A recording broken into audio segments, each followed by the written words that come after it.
चलिए आइए बच्चों स्टार्ट करते हैं। ऑनलाइन वाले बच्चों कंफर्म करें वॉल्यूम क्लियर है, स्क्रीन विजिबल, बता दो। Yes sir. I yes sir. तो बच्चों लास्ट क्लास के अंदर हमने ये स्टडी किया था, डिसोल्यूशन ऑफ पार्टनरशिप फर्म की हमने बात स्टार्ट की थी। इसके अंदर हमने ये चीज़ समझी थी, डिसोल्यूशन ऑफ फर्म का मतलब कि बिजनेस ही बंद करने जा रहे हैं।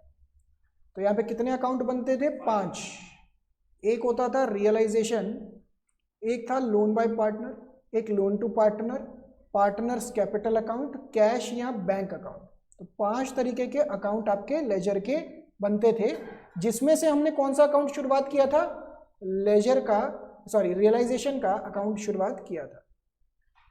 मैंने आपको रियलाइजेशन के लिए क्या बताया था बच्चों? अभी तक मैंने आपको बताया था कि भाई साहब बैलेंस शीट ना आपको पूरी की पूरी खाली करनी है। आपके पास बैलेंस शीट पड़ी हुई है, पूरी बैलेंस शीट खाली होगी, इसकी सारी आइटम 5 अकाउंट में जाएगी, जिसमें से रियलाइजेशन में सारे एसेट लायबिलिटी चले जाएंगी। तो entry number 1, entry number 2, entry number 1 क्या था? Realisation to assets, entry number 2 liabilities to realisation. फिर बच्चों मुझे याद करके बताओ कि हम इन एसेट्स का क्या कर सकते थे? 3 चीजें कर सकते थे। पहला क्या था? बेच सकते थे, बेच के पैसा आ जाएगा। याद करिए हमने मनवीर की ड्यूटी लगाई थी, मनवीर को बोला था बेटा ये लैपटॉप बेचो, तो मनवीर लैपटॉप बेचता था और उसके पास पैसा आता था। आपने बैकअप कंप्लीट कर लिया इसका? तो मनवीर लैपटॉप बेचता था, पैसा आता था, और इस पैसे से हम क्या करते थे? सेटलमेंट करते थे। किसका? लाइबिलिटीज का। तो पहला तो पैसा आएगा वो, दूसरा पार्टनर टेक ओवर कर सकता है। तो एसेट के साथ बच्चों 3 चीजें कर सकते हैं आप, या तो बेच दो कैश आ जाएगा, या पार्टनर टेक ओवर कर ले, या कोई लाइबिलिटी के अगेंस्ट सेटल करवा दीजिए। इसके अलावा बच्चों लाइबिलिटी के साथ क्या हो सकता था? पॉइंट नंबर 4 में 3 चीजें, या तो पे ऑफ कर दीजिए, या पार्टनर टेक ओवर कर ले, या एसेट ले जाए। याद करो हमने अक्षत बाबू का एग्जाम्पल लिया था। अक्षत बाबू भागे भागे गए थे, कह रहे भाई पैसा दो पैसा दो, पैसा पैसा पैसा। तो अक्षत बाबू ने जब ऐसे पैसे पैसे किए थे, इन्होंने क्या किया था? मनवीर ने बोला ये लैपटॉप पड़ा है, लैपटॉप ले जा तू। तो इस केस के अंदर मैंने नोट लिखवाया था, when assets is given to liability towards payment of dues, no entry is passed. इसके अलावा अगर आपको रियलाइजेशन अकाउंट में प्रॉफिट या लॉस हो रहा है, इसको पार्टनर्स में डिस्ट्रीब्यूट कर दिया जाएगा। यहां तक हमने लास्ट क्लास में पूरा डिस्कशन किया था। आइए आपकी बुक के अंदर अब मैं थोड़ी बहुत चीजें मार्क करवाना शुरू करवाता हूं। बुक में मैं काफी सारी चीजें लिखी हुई हैं, बुक्स ओपन कर लीजिएगा। इस चैप्टर के लिए आपको बुक भी काफ़ी चाहिए होगी, क्योंकि छोटे छोटे पॉइंट्स अलग अलग जगह पे लिखे होंगे। तो realisation account is prepared on dissolution, ये तो सब ठीक है। हाँ ये देखिए सबसे पहला पॉइंट मार्क करिए, ट्रांसफरिंग ऑल एसेट्स एक्सेप्ट, बच्चों ये एक्सेप्शंस हैं, fictitious assets, loans to partner, cash और बैंक अकाउंट। ये तीनों आइटम आपको रियलाइजेशन में ट्रांसफर नहीं करनी। बताओ फिक्टिशियस एसेट्स क्यों नहीं करनी होती? क्योंकि ये तो कैपिटल में राइट ऑफ हो जाती है ना बच्चों। क्या याद करिए, एक बैलेंस शीट होती है, बैलेंस शीट के अंदर P&L डेबिट बैलेंस होता है, तो दिस इज फिक्टिशियस एसेट। इसको हम कहाँ राइट ऑफ करते थे? पार्टनर्स कैपिटल में राइट ऑफ करते थे। अभी भी वही करना है, अभी भी हमें वही करना है। लोन टू पार्टनर, इसका तो सेपरेट अकाउंट बनता था, और कैश एंड बैंक इसका भी सेपरेट अकाउंट बनता है। तो ये प्लीज हाईलाइट करते जाइएगा कि ये तीनों आइटम आपको यहाँ पे नहीं भेजनी है। कहाँ नहीं भेजनी है आपको? इसके अंदर रियलाइजेशन में नहीं भेजनी है।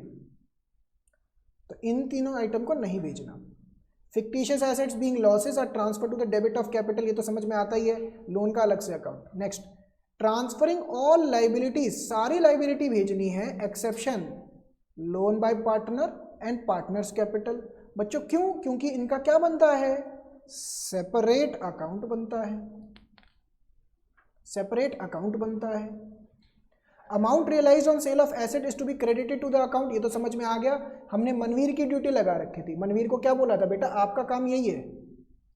मनवीर आपका क्या काम है? मनवीर का काम है भैया एसेट बेचना, जो उससे पैसा आएगा उससे लाइबिलिटी को पे ऑफ करना। मनवीर का हमने ये ड्यूटी लगा रखा है, ठीक है ना। लाइबिलिटीज पेड, लाइबिलिटी को पे ऑफ करने की। तो ये 4 स्टेप हो गए। और 5वां, अब ये देखिए ये भी एक कॉन्सेप्ट है, मैंने अभी ये कॉन्सेप्ट आपको करवाया नहीं है, अभी करवाऊंगा। अगर आज टाइम लगा तो आज ही करवा दूंगा, अगर आज लगा कि कॉन्सेप्ट बहुत सारे हो गए हैं तो आज रोक दूंगा। But expenses incurred by the firm on dissolution are debited to the account. क्या मतलब हुआ बच्चों, मुझे बात बताओ, हमने मनवीर की ड्यूटी लगा रखी थी, क्या ड्यूटी लगा रखी थी? मनवीर को क्या बोला था बच्चों, कौन है बताओ जल्दी से फटाफट से। ये है हमारे मनवीर बाबू। हमने मनवीर की क्या ड्यूटी लगाई थी? हमने ड्यूटी लगाई थी बेटा ये वाला जो लैपटॉप है ना ये बेचना है, ये लैपटॉप बेचना है। तो मनवीर ने कहा था ठीक है मैं बेच दूंगा। अब मनवीर ने जब ये लैपटॉप, मान लो ऐसी कोई बिल्डिंग है, और भी एसेट्स होंगे ना, कोई मशीन होगा, कोई बिल्डिंग होगा, अब जब इन सबको बेचेंगे तो मनवीर का खर्चा लगेगा या नहीं लगेगा? मान लो मनवीर ने ये सब बिकवाने के लिए इनका 5,000 रुपये लग गया, क्या ऐसा पॉसिबल है? बिल्कुल।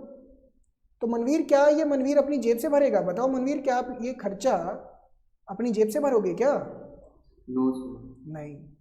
ये मनवीर कहेंगे यार एक तो मैं मेहनत कर रहा हूँ भाग भाग के, और ऊपर से मेरे से खर्चा भरवा रहे हो, तो ये एसेट्स बेचने का या ये सारा काम करने का खर्चा लगता है, जिसे बोलते हैं रियलाइजेशन एक्सपेंसेस।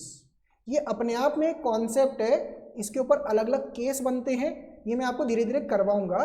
बट ये यहाँ पे इसके साइड पे जो मैं मार्क कर रहा हूँ ना, इसके साइड पे लिख लेना, ये कॉन्सेप्ट है, आगे जाके डिटेल में डिस्कस होगा, ठीक है ना। तो बच्चों आइए एक एक करके अकाउंटिंग एंट्री पढ़ते हैं। सबसे पहले हमने क्या पढ़ा था कि सारी की सारी एसेट्स हमारी कहाँ चले जाती हैं बच्चों? रियलाइजेशन के अंदर। तो एंट्री क्या थी? Realisation to various assets. यही चीज़ हमने यहाँ पे भी पढ़ी थी, रियलाइजेशन टू एसेट्स। ये हो गया। इसके अंदर कुछ एक्सेप्शन है, वो एक्सेप्शन ऑलरेडी मैं मार्क करवा चुका हूँ। अब बच्चों ये देखिए, इसको इंपॉर्टेंट मार्क करिएगा ध्यान से। कहाँ चला गया? अच्छा, अब बच्चों मुझे ये बात बताओ, बैलेंस शीट के अंदर profit and loss credit balance लिखा है या जनरल रिजर्व लिखा हुआ है, ये आइटम कहाँ जानी चाहिए बताओ? पार्टनर्स में डिस्ट्रीब्यूट हो जाएगा, यानी कि कैपिटल अकाउंट में चला जाएगा ना। बिल्कुल ठीक बात है, बिल्कुल ठीक बात है। अल्टीमेटली इनको आप मार्केट में बेच भी नहीं सकते। क्या आप प्रॉफिट को मार्केट में बेच सकते हो या ये लाइबिलिटी को क्लेम कर सकते हो? पॉसिबल ही नहीं है, ये तो पार्टनर्स की है ना। बट दो चीज़ों में सावधानी रखिएगा, एक प्रोविजन फॉर डाउटफुल डेट्स, एक इसके अंदर सावधानी रखिएगा, और दूसरा आता है इसके अंदर इन्वेस्टमेंट फ्लक्चुएशन फंड, और एक और मैं लिख देता हूं वर्कमैन कॉम्पेंसेशन रिजर्व्स। ये तीन चीज़ों में आप सावधानी रखिएगा बच्चों, ये डेंजर बातें हैं। क्या है? डेंजर बातें। डेंजर एडजस्ट वो नहीं होता, डेंजर का साइन, तो ये तीन बातों में डेंजर का साइन बना हुआ है, आप समझ रहे हैं ये बात। प्रोविजन फॉर डाउटफुल डेट्स किसके अगेंस्ट बनता है बच्चों? डेटर्स के अगेंस्ट। IFF किसके अगेंस्ट बनता है? इन्वेस्टमेंट के अगेंस्ट। और वर्कमैन कॉम्पेंसेशन रिजर्व, इसका तो अलग से पूरा कॉन्सेप्ट है, इसको मैं बहुत डिटेल में लेके जाऊंगा। तो आज मैंने आपको धीरे धीरे क्या बताना शुरू कर रहा हूँ, आगे के छोटे छोटे कॉन्सेप्ट्स का भी बिल्डअप कर रहा हूँ बेस। तो आज आपका इस चैप्टर का थोड़ा और बेस बनाऊंगा मैं, तो इसको तो थोड़ी देर में लेते हैं। But provision for doubtful date IFF किसके अगेंस्ट बनता है? ये इसके अगेंस्ट, ये इसके अगेंस्ट। तो बच्चों मुझे बताओ,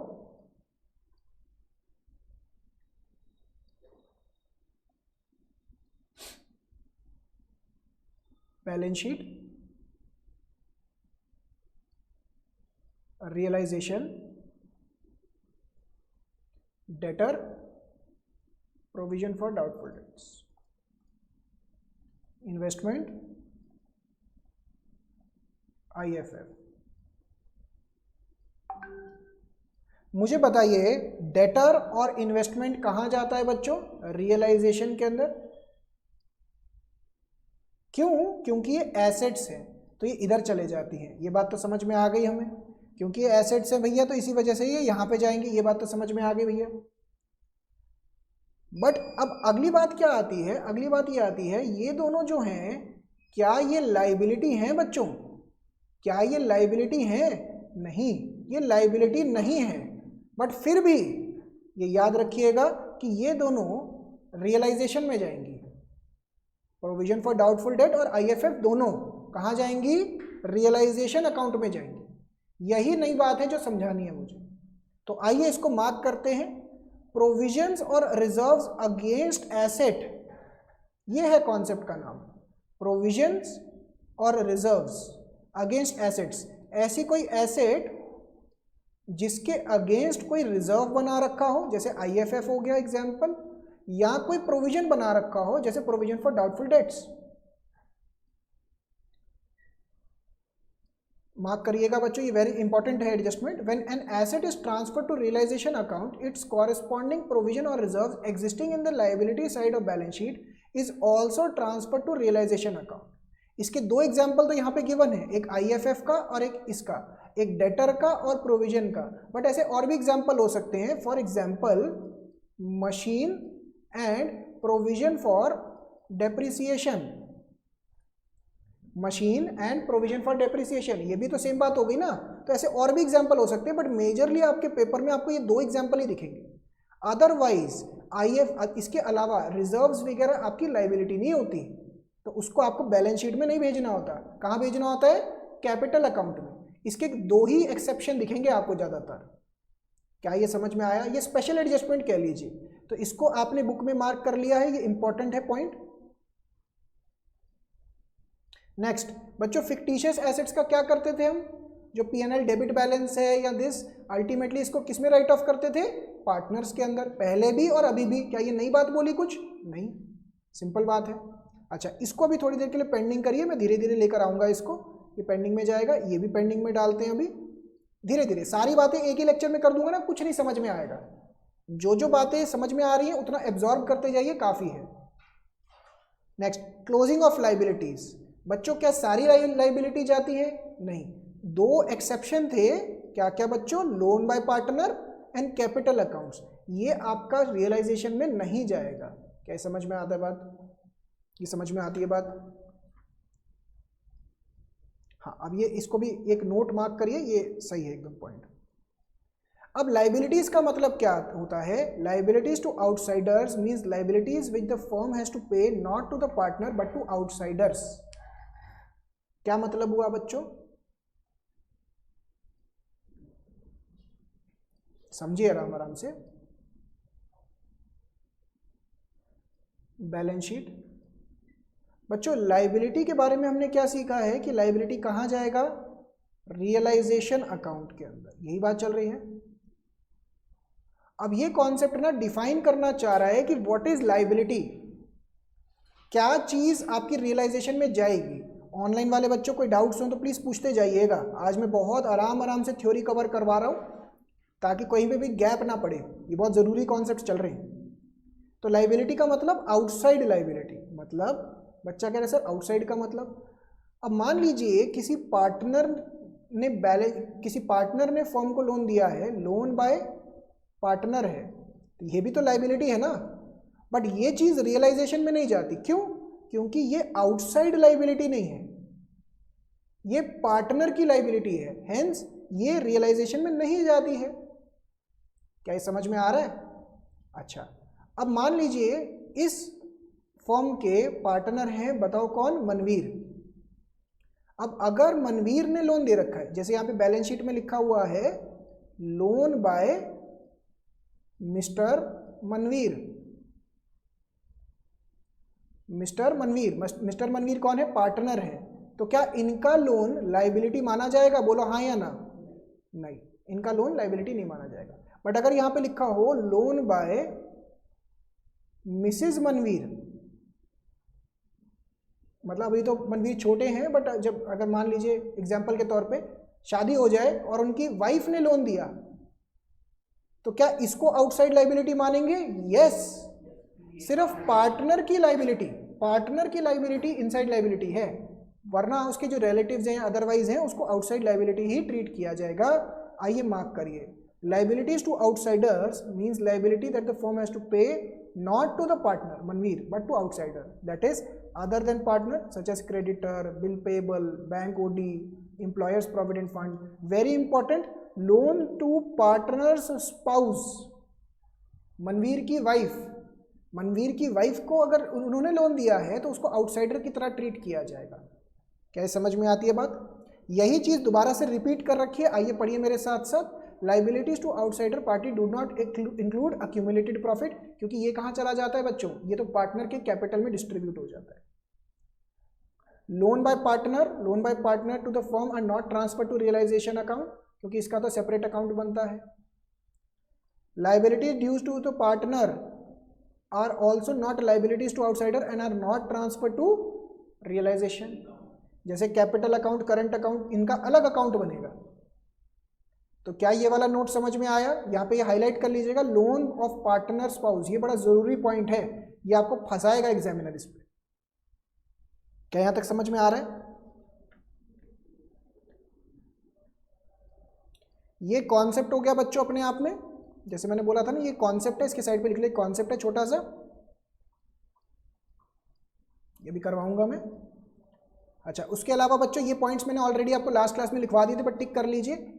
if the realised value of tangible assets is not given, online वाले में से कोई बच्चा समझा पाए, अगर किसी एसेट का रियलाइजेबल वैल्यू ना गिवन हो, अगर किसी एसेट का रियलाइजेबल वैल्यू ना गिवन हो, जैसे मान लीजिए बच्चों लैपटॉप है, मनवीर का लैपटॉप ये 10,000 रुपये का है और इसका रियलाइजेबल वैल्यू नहीं गिवन, तो हम इसका रियलाइजेबल वैल्यू क्या लेके चलते थे? ये मैंने नोट लिखवा रखा है बच्चों, नोट लिखवा रखा है। हाँ जी, बुक वैल्यू, बहुत बढ़िया। जितने में बुक वैल्यू है उतना ही उसका प्राइस लेके चलेंगे। If realised value of tangible asset is not given, it is to be shown at realised value as realised value at book value. मतलब the asset is to be shown at realized value at its book value. Thus, if realized value of tangible asset is given, it is to be shown at given realized value. But intangible के लिए क्या लिखवाया था मैंने? If in value of intangible asset is not given, the asset is to be shown as not having any realized value. मतलब इसकी realized value 0 हो जाएगी। क्या ये रिकॉल होता है बच्चों? इसके अलग अलग एग्जाम्पल्स गिवन है यहाँ पे हमें, सॉफ्टवेयर, ट्रेडमार्क, ये वो। तो आपको अगर इतना समझ में आ गया, ये इंपॉर्टेंट है, ये नोट्स ना छोटे छोटे नोट्स बनते जाएंगे। ये देखिए, ये भी हम पढ़ चुके हैं already. For realisation of assets, बच्चों रियलाइजेशन ऑफ एसेट्स मतलब कौन सा स्टेप हो गया? 1, 2, 3 या 4? रियलाइजेशन ऑफ एसेट्स कौन सा स्टेप हो गया? 3। वेदर रिकॉर्डेड और अनरिकॉर्डेड। अनरिकॉर्डेड का क्या मतलब होता है? क्या कोई ऐसा एसेट पॉसिबल है जो हमारी किताबों में ना हो बट हम उसको बेचने जा रहे हो? बिल्कुल पॉसिबल है, बिल्कुल पॉसिबल है। जैसे मान लीजिए एग्जाम्पल के तौर पे, इसको हाईलाइट कर लीजिएगा बच्चों, अनरिकॉर्डेड के टर्म को हाईलाइट कर लीजिएगा। What is the meaning of unrecorded, इसको हाईलाइट कर लीजिएगा। जैसे बच्चों मनवीर है, कहाँ गया भाई मनवीर, ये रहा। अब इनके पास ना एक लैपटॉप पड़ा हुआ है जो किताबों में तो इसकी बुक वैल्यू 0 हो चुकी है, क्योंकि हमने डेप्रिसिएशन स्ट्रेट लाइन मेथड पे लगाया था, इसकी वैल्यू 0 कर दी। बट क्या ये पॉसिबल है इसको बेचने जाएंगे तो कुछ पैसा रियलाइज हो जाए? बिल्कुल। तो चाहे रिकॉर्डेड एसेट है चाहे अनरिकॉर्डेड एसेट है, 3 ट्रीटमेंट ही हो सकते हैं, ऑलरेडी आप लिख चुके हैं। Cash to realisation, partner to this, अगर कोई एसेट लाइबिलिटी के अगेंस्ट हो तो नो एंट्री। लाइबिलिटीज का भी उल्टा same, realisation to cash, realisation to partner capital, same चीज। क्या ये समझ में आता है हमें? कोई डाउट्स इसके अंदर? तो ये सब कुछ बच्चों आपने पढ़ लिया है। इसके आगे देखिए, फिर आपने इलस्ट्रेशन 5 कर लिया था हमने क्लास में, 6 आज करवाऊंगा मैं, 7 कर लिया था हमने। और फिर ये देखिए कॉन्सेप्ट आगे, इसके साइड पे लिखो कॉन्सेप्ट, इसके साइड पे लिखो कॉन्सेप्ट। रियलाइजेशन एक्सपेंसेस दिखेगा आपको, इसके साइड पे लिख लीजिएगा एक छोटा सा कॉन्सेप्ट। धीरे धीरे हम चैप्टर के छोटे छोटे कॉन्सेप्ट्स बिल्डअप करते चले जा रहे हैं, एक बार ये हो जाए तो फिर समझ में आ जाएगा। तो बच्चों अभी तक हमने क्या सीखा, प्लीज फोकस बना के रखिएगा, ये बहुत जरूरी बोलने जा रहा हूं मैं, ध्यान से फोकस बना के रखिएगा। बैलेंस शीट है,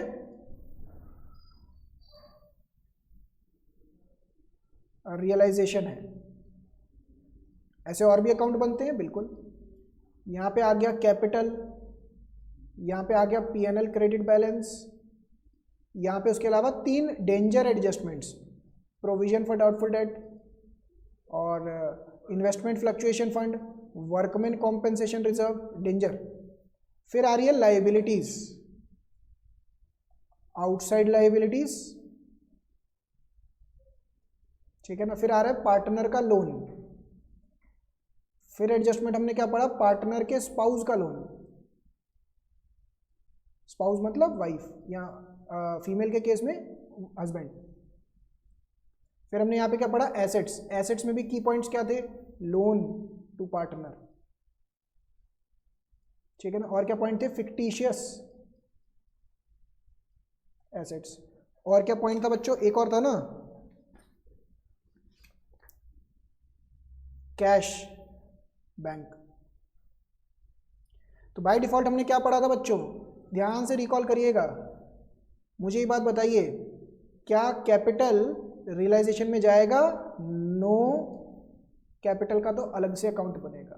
क्या पीएनएल क्रेडिट जाएगा, नो, इसको तो कैपिटल में, पार्टनर की कैपिटल में डिस्ट्रीब्यूट करना होता है। बट इसकी क्या एक्सेप्शन है, यस, 3 पॉइंट्स पे बात ध्यान रखनी है। प्रोविजन फॉर डाउटफुल डेट, बच्चों जो प्रोविजन या रिजर्व जिसके अगेंस्ट कोई एसेट्स हो जैसे डेटर, वो कहाँ चले जाएंगी, रियलाइजेशन के अंदर। ये कहाँ चले जाएगी, रियलाइजेशन के अंदर। अभी मैंने ये करवाया नहीं है, ये अभी हमारा पेंडिंग में चल रहा है, समझ में आ रही है बात। अच्छा, लाइबिलिटी टू आउटसाइडर, ये कहाँ चला जाएगा, रियलाइजेशन के अंदर। पार्टनर लोन, इसका एक सेपरेट अकाउंट बनेगा, ये रियलाइजेशन में नहीं जाएगा। पार्टनर स्पाउस का लोन इधर जाएगा, समझ में आ रही है बात। तो जब आप बैलेंस शीट आपके सामने आएगी ना, आपको इस तरीके से छांटना पड़ेगा, आपको इस तरीके से क्या करना पड़ेगा, छांटना पड़ेगा। एसेट्स, क्या एसेट्स इधर आएंगी, बिल्कुल। डेटर हो गया, इन्वेस्टमेंट हो गया। क्या लोन टू पार्टनर आएगा, नो, इसका तो सेपरेट अकाउंट बनेगा। फिक्टिशियस एसेट्स, नो, ये कैपिटल में डिस्ट्रीब्यूट हो जाएगा। क्या कैश और बैंक आएगा, नो, इसका सेपरेट अकाउंट बनेगा। तो आज अभी तक हमने ये सारा डिस्कशन किया। इस डिस्कशन में किसी को कोई डाउट्स है तो सिर्फ जिनको डाउट्स है प्लीज पूछें। अगर समझ में आ गया तो 2 मिनट रुक जाइएगा, किसी को डाउट्स हो तो प्लीज पूछो।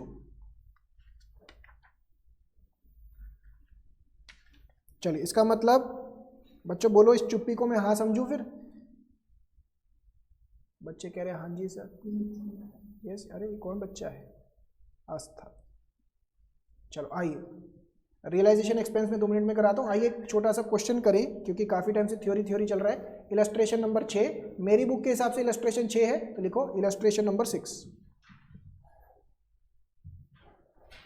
देखो, Adhiraj and Karan were partners in a firm sharing profits and losses in the ratio of 3:2। On 31 March 2018 the firm was dissolved after transferring all assets other than cash. बच्चों other than cash क्यों लिखा है, क्योंकि इसका तो separate account बनता है। And at bank separate account बनता है। And outside liability to realisation account following information was provided. पहला, furniture of book value 70,000 was sold for 68,000। तो बच्चों अगेन एग्जाम्पल दिमाग में क्या रखना है आपने, मनवीर है, ठीक है ना, मनवीर है, मनवीर की हमने ड्यूटी लगा दी है। क्या ड्यूटी लगा दी है भैया, एसेट बेचो और जो लाइबिलिटी है उसको सेटल करो। तो मनवीर क्या कर रहे हैं, समझिए। फर्नीचर और book value 70,000 was sold for 68,000। तो बच्चों मुझे बताओ कौन सी एंट्री हो गई, 1 2 3 4 5, कहाँ गया भैया, इसका चार्ट कहाँ गए, चार्ट ही नहीं दिख रहे, ये रहे 1 2 3 4 5, कौन सी है, third entry, realisation of asset. Assets के साथ क्या क्या कर सकते हैं बच्चों, 3 चीजें, या तो कैश, पार्टनर कैपिटल या लाइबिलिटी सेटल।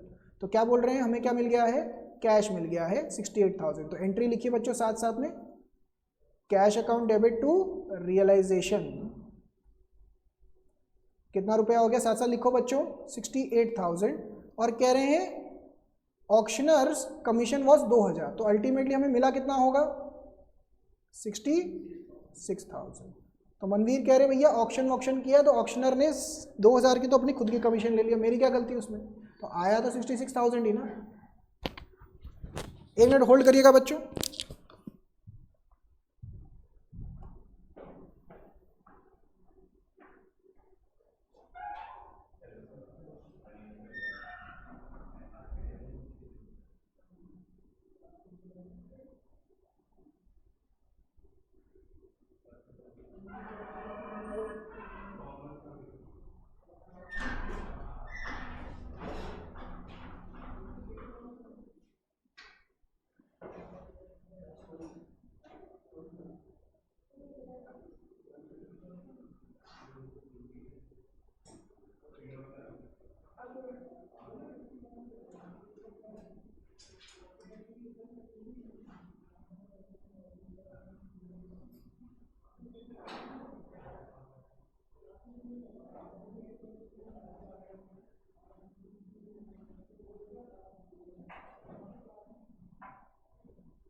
वर्षिका नाम है आपका? संजना। संचिता। अच्छा, बस वेट करिएगा, मैं अभी संचिता स्टार्ट करता हूँ। क्या है ना आपके पास अभी मैं बस आ रहा हूँ, अभी थोड़ी क्लास चल रही है, जैसे मैं आता हूँ आपके पास, ठीक है?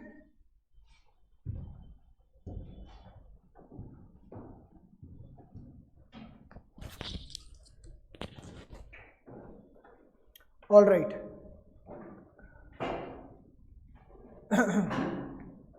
तो पहला एंट्री तो हो गया। दूसरा, Adhiraj loan of 35,000 was paid. बच्चों बेसिकली क्या बात कर रहे हैं कि हमने अधिराज कौन है? पार्टनर से हमने लोन ले रखा था, अब ऑब्वियस ही बात है उसको सेटल करना है, यानी कि पे ऑफ करना है। तो यहाँ पे क्या एंट्री हो जाएगी? अधिराज लोन लिखो, अधिराज लोन अकाउंट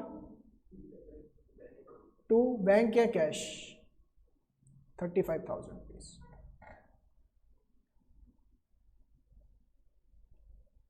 बस ये बात है कि रियलाइजेशन में नहीं जाएगा, इसका सेपरेट अकाउंट बना होगा, या रियलाइजेशन में नहीं जाएगा।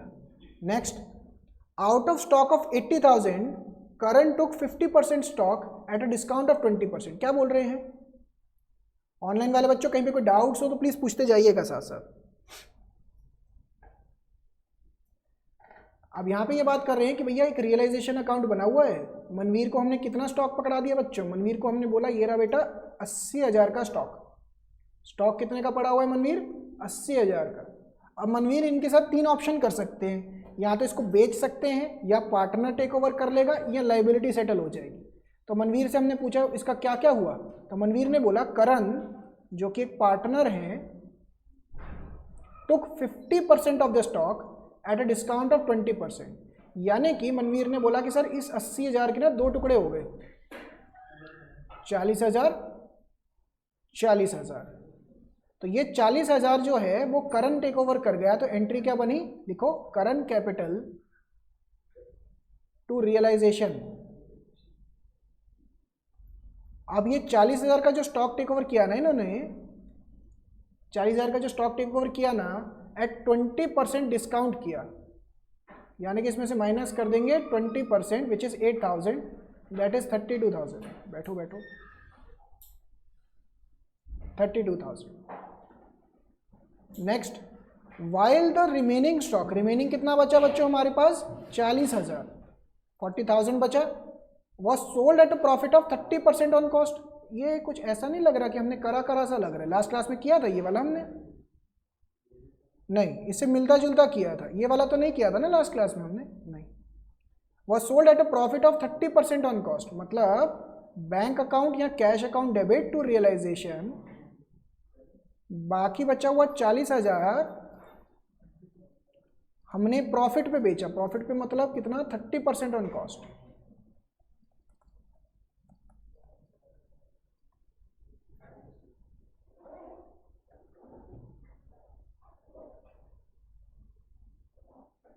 ठीक है ना? तो कितना हो गया ये?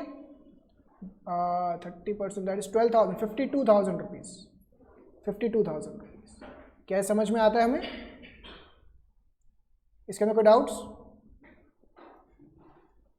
Next, bills receivable 3,000 under discount were dishonoured as a acceptor has become insolvent, hence the bill has to be met by the firm. बच्चों पहले तो मुझे ये बात बताइए, बिल्स रिसीवेबल का ये वाला एंट्री का मतलब क्या है? अब होता क्या है, बिल्स रिसीवेबल का कॉन्सेप्ट शायद आपके 11 से डिलीटेड था, तो इसको समझते हैं। यहाँ पे ऐसा समझिए, ये फर्म है, ये कोई मिस्टर क्या नाम लिखा हुआ है, एक्स, मिस्टर एक्स, और यहाँ पे एक थर्ड पार्टी हो गई मिस्टर वाई। अब यहाँ पे लैंग्वेज क्या कह रही है, इन्होंने ना हमें एक बिल दिया हुआ था जिसे बोलते हैं बिल्स रिसीवेबल। हमारे लिए क्या है, बिल्स रिसीवेबल, और हमने ये बिल्स रिसीवेबल मिस्टर एक्स की जगह इसको बना दो बैंक, इसको बना दो क्या बच्चों, बैंक। हमने ये बिल्स रिसीवेबल बैंक के पास जाके बैंक से पैसा एडवांस में ले लिया था, इसको बोलते हैं बिल्स रिसीवेबल को डिस्काउंट करवाना। पहले इतना समझ में आता है? इसका मतलब हमने बैंक से पैसा ले लिया है और बिल्स रिसीवेबल किसके पास पहुंच गया, बैंक के पास। अब मैच्योरिटी पे मिस्टर एक्स को ना बैंक को पेमेंट करना है। अब मैच्योरिटी के टाइम पे क्या हुआ, मिस्टर एक्स कहते हैं मेरे पास तो पैसे नहीं है जी, मेरे पास क्या नहीं है, मेरे पास तो पैसे है नहीं। तो अब बैंक क्वेश्चन आता है कि बैंक को पैसे देगा कौन? मिस्टर एक्स जिसने पैसे देने थे वो तो कह रहा है कि भैया मेरे पास तो पैसे नहीं है, तो बैंक किसको पकड़ेगा आके, बैंक हमें पकड़ेगा आके, क्योंकि बैंक मिस्टर एक्स को नहीं जानता। बैंक हमें आके बोलेगा, क्या बोलेगा कि भैया मेरे को मेरा पैसा दो। यानी कि क्या मैं ऐसा बोल सकता हूं कि एक तरीके से ये कोई अनरिकॉर्डेड लाइबिलिटी हो गई, अनरिकॉर्डेड लाइबिलिटी होगी ना भाई। बैंक वाले क्या बोलेंगे, फॉर्म को बोलेंगे ना जाके, मनवीर को कॉल आएगा, मनवीर को क्या कॉल आएगा, भैया पैसा दो। मनवीर कहाँ गए, ये रहे, मनवीर को कॉल आएगा, मनवीर को क्या कॉल आएगा, भैया पैसा दो। वो सामने वाले ने तो मना कर दिया पैसा देने से, तो हमारे लिए क्या हो गई, एक अनरिकॉर्डेड लाइबिलिटी की तरह हो गई। तो अनरिकॉर्डेड लाइबिलिटी का जब पेमेंट करते हैं तो एंट्री क्या होती है, realisation account debit to cash 3,000। क्या ये लैंग्वेज पूरा समझ में आया जो मैंने बोला? ऑनलाइन वाले बच्चों को डाउट्स किसी को? अगर डाउट नहीं है प्लीज इसको कॉपी करिए, वेरी इंपॉर्टेंट।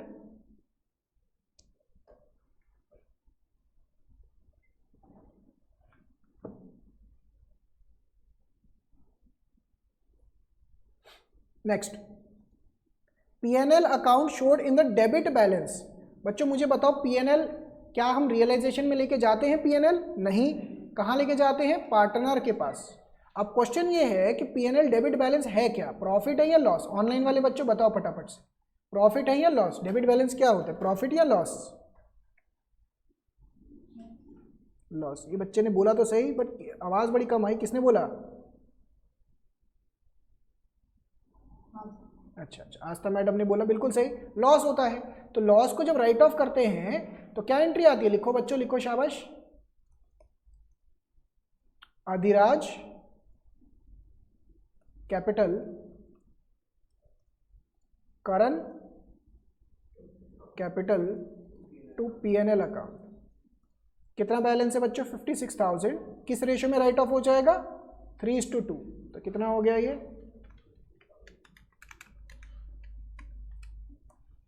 33,600, 22,400। क्या ये समझ में आता है बच्चों हमें? अगला, रियलाइजेशन एक्सपेंसेस 2,000। ये तो पूरा अपने में कॉन्सेप्ट है। रियलाइजेशन एक्सपेंसेस अभी पेमेंट किया तो इसकी सीधा एंट्री लिख दो, रियलाइजेशन अकाउंट डेबिट टू, किसने पेमेंट किया, अधिराज ने। तो लिख दीजिए टू अधिराज कैपिटल। ये क्यों किया ऐसा अभी मैं समझाता हूं, अभी लिख दीजिए फिलहाल। कितना रुपए है, 2,000।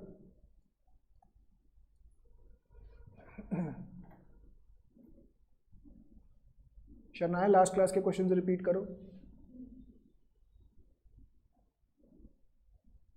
आइए बच्चों, एक छोटा सा कॉन्सेप्ट आज मैं करवाने जा रहा हूं, या फिर आज ना एक एफिशिएंसी नहीं आ रही, दिखाना मुझे, बुक देना, आज पता नहीं लग पा रहा।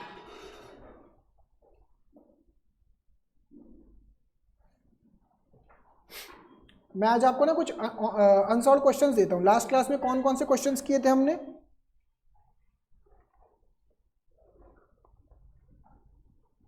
आस्था बताइएगा जरा, अनसॉल्व क्वेश्चन कौन कौन, अनसॉल्व क्वेश्चंस कौन कौन से किए थे हमने?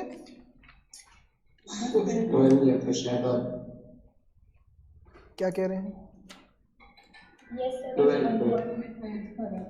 12th किया था और बस। तो आप सबने कौन कौन से क्वेश्चन करने हैं हमें? ये वाला नहीं हो पाएगा अभी, एक्सपेंसेस का।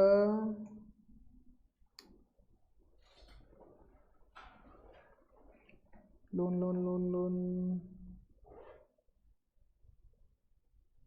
अरे यार ये बड़ी दिक्कत है इसमें, तो इसके अंदर मिक्सअप हो रखे हैं।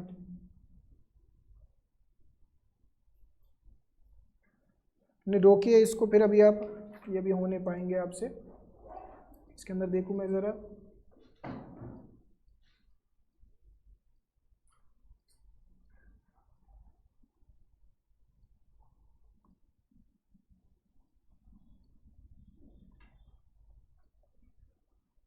आ जाओ, ये वाला करते हैं, ये वाला फिर हो जाएगा। यस, ये वाला इलस्ट्रेशन निकालिए, इलस्ट्रेशन नंबर 10 है मेरी बुक के अंदर।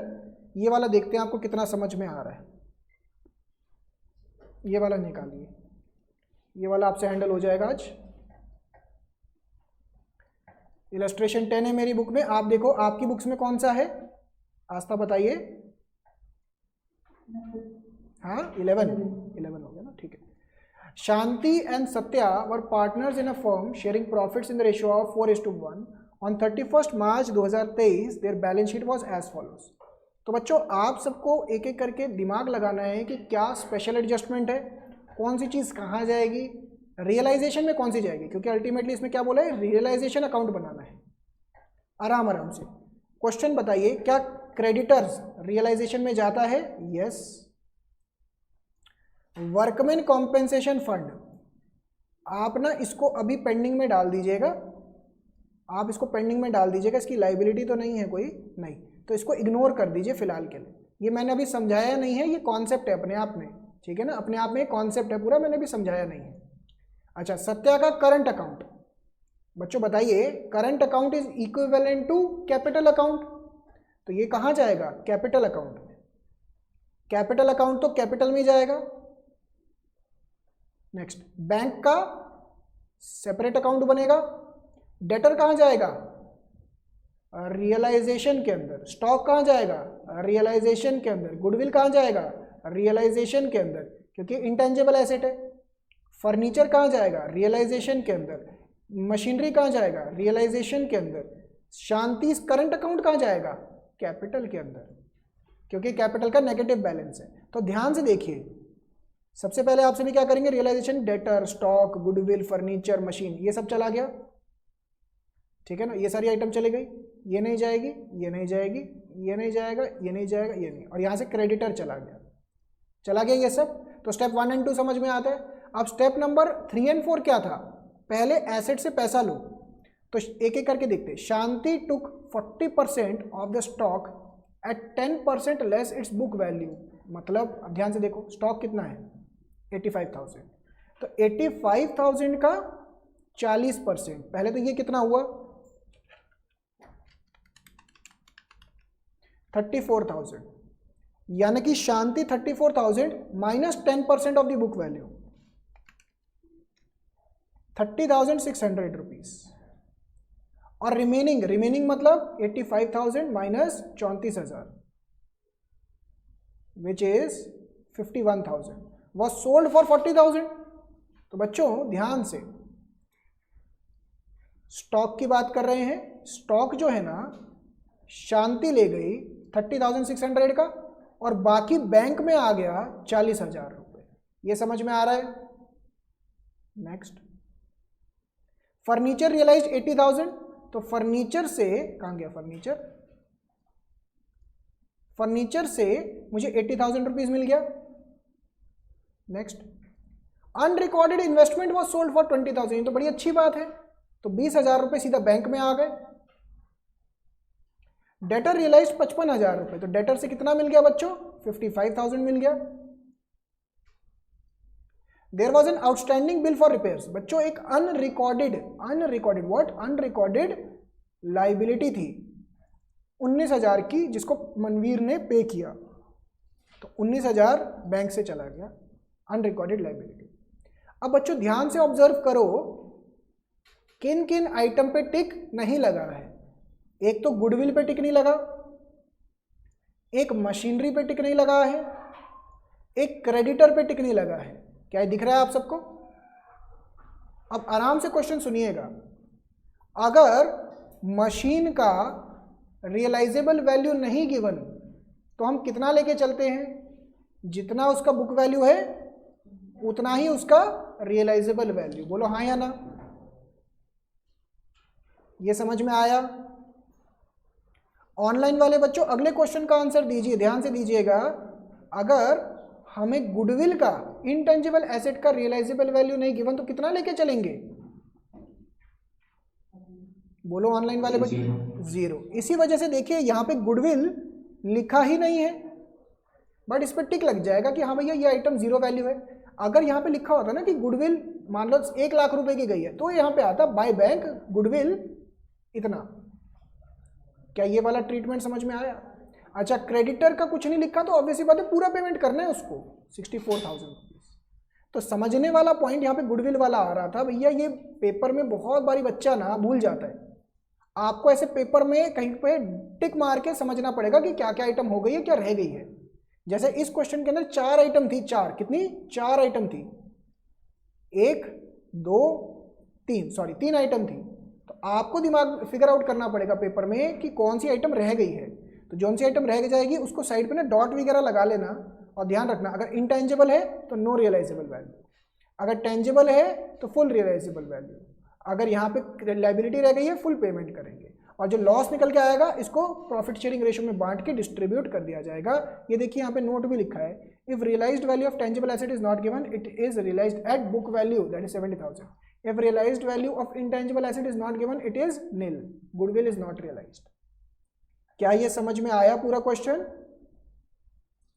फटाफट से ये वाला क्वेश्चन आप सभी लिख के करिए, आज इतना ही करना है।